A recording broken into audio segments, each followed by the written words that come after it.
Version 3 of SYMMIC provides easy access to remote computing resources. Thermal analysis can be offloaded to a machine or cluster located anywhere on the Internet, on your company's intranet, or on a commercial cloud service. All you need is the IP4 address of the remote system and a method of authentication for Secure Shell or SSH. For example, to solve this FET on a Linux machine located down the hall from my office, I open the Remote Run dialog, enter the machine's IP address, enter the username, and then hit Connect.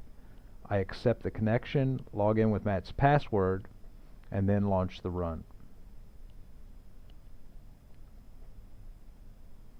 SYMMIC uploads the template, runs SYMMIC to compute the temperatures, and then downloads the solution back to my desktop. The remote system must have SYMMIC already installed with a valid license.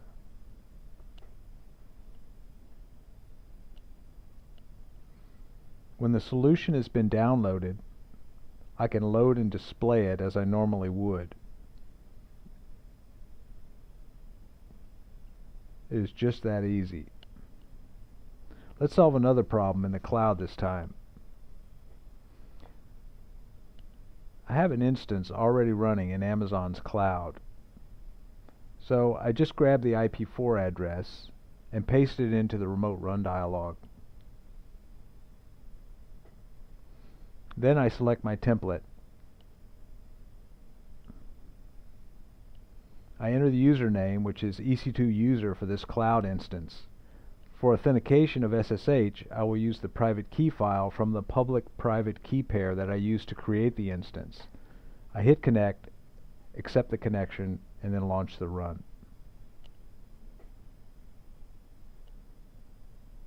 Now I can close the dialog and do something else while I wait for the run to finish. The Remote Run dialog maintains the SSH connection in the background. As long as SYMMIC keeps running, I can return to the Remote Run dialog later to monitor the progress of the simulation.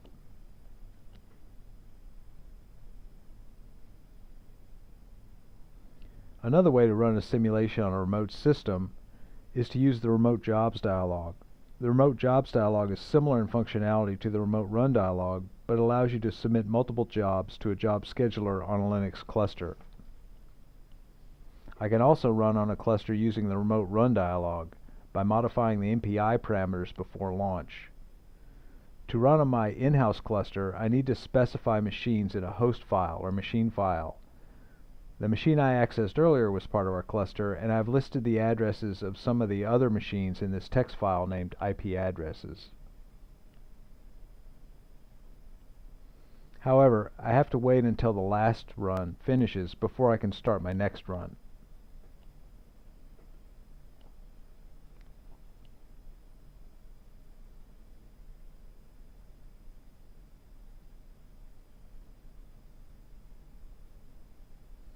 Now that it's done, I'll select the next FET to analyze.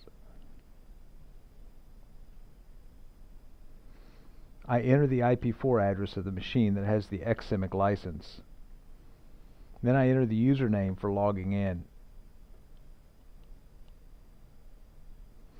And then I specify the path to a network file system. All machines have to have this file system mounted so they can all read the input files. I can also specify the fingerprint and private key file for the clusters so that I am not challenged during the authentication. For the MPI parameters, I will divide the problem into 10 parallel processes with 2 processes per machine. I will use the IP addresses file to specify which machines to use and then launch the run.